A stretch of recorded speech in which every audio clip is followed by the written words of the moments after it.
guys get into painkillers. A lot of guys, and including bodybuilders and power lifters. It's like they're in pain because of it's so, you're lifting crazy amounts of weight and you're fucking up your back and fucking up your elbows and your shoulders. Right. And instead of dealing with it, you just take a pain pill.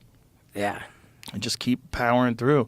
They say Ronnie Coleman used to do that. Ronnie Coleman, who was Mr. Olympia, who now has his whole back fused. His whole back, like every spinal, all the different vertebrae are fused together. And he's fucked. Like, whoever did that, like, Jesus Christ. Like, there's different ways to fix people's backs. You don't have to do that. So how does he... He's in real pain. He can't barely move around. He went down and got some stem cells, and he's got some improvement now. I think he went to BioAccelerator. Did you go down there? Yeah. I think he went down there, and they helped him a bit. But, he's got a lot of nerve damage, and his legs don't work correctly anymore. With all of your vertebrae fused together, you would imagine... Still working out, though. He can... I mean, he's addicted to working out, but, I mean, his whole back is like completely fused. But at one point in time, I mean, he's in a wheelchair. Like when he came to do the podcast, he was in a wheelchair. Crazy. I mean, he can kind of stand up, but he really can't move around that good. But he's got a fucking amazing attitude, even though that's the case. Like, guys that feel sorry for himself said, I'd do it all over again. I mean, he was one of the greatest bodybuilders of all time. But he was different than everybody else in that when Ronnie was at the top of his game, Ronnie was lifting enormous amounts of weight. Like a lot of bodybuilders, they just do very, very high reps and a lot of steroids.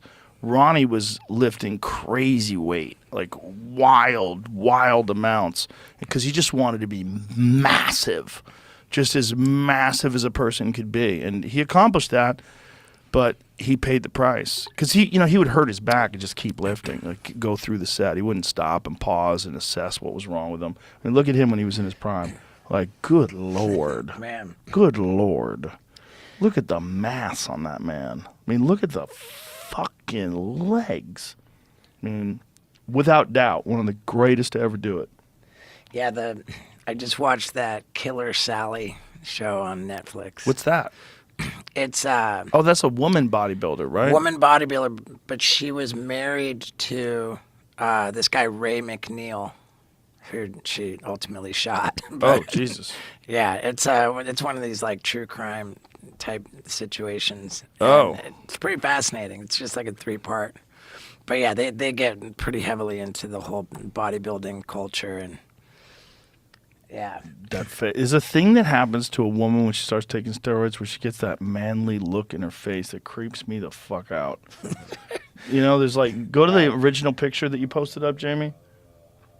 The original one. No, right there. Yeah. Look at her face on the left. See how she got like, there's like a manliness to her. It's like, it's very hard to describe. Like what makes it manly? I don't know.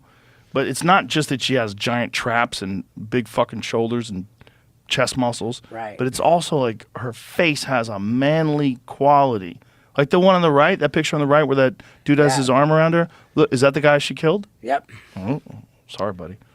But look at her face there. She's got like a manly face. That's very manly. It's super manly, yeah. Right, there's something that happens. Dude, she fucking went into the bedroom, fucking came out with a shotgun, fucking smoked the dude, and then went back into the bedroom, got another shell, and reloaded it, came out and shot him in the face. Oh, Jesus Christ. What did he do to her? Was it an abusive relationship? There was a lot of accusations of domestic violence. Domestic violence, yeah, but still, I don't think a lot of people are questioning whether that was a good call. But well, I think they're probably both out of their fucking minds. If you're doing that much juice and you're getting jacked up, you're probably.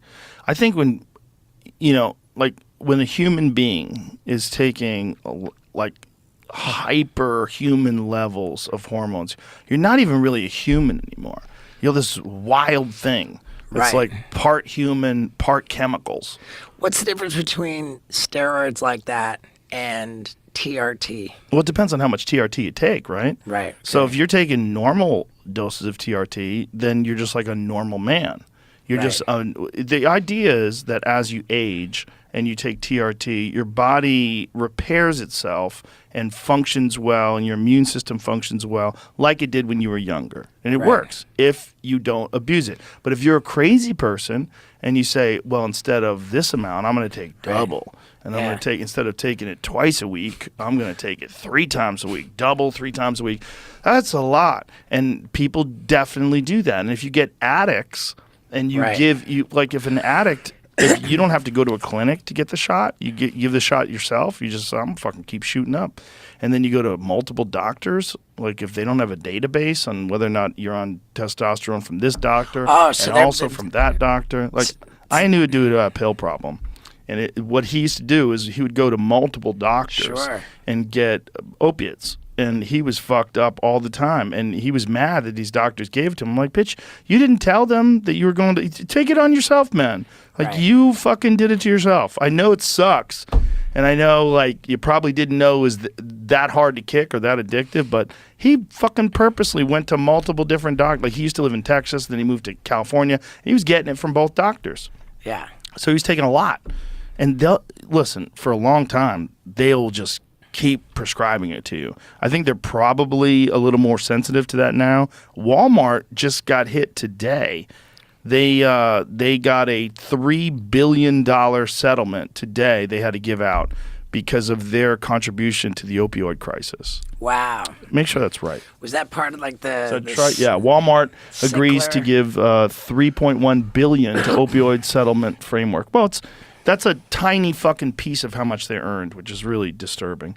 If you find out the Sackler family, how much they actually made from lying about the addictive properties of it. I mean, pushing it on people.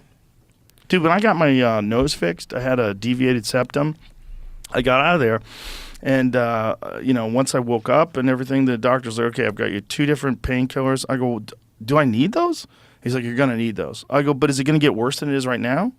He's like, no, might not. I go, but right now it doesn't hurt at all. Like, I don't know why are you giving me these? But he's like, just take it.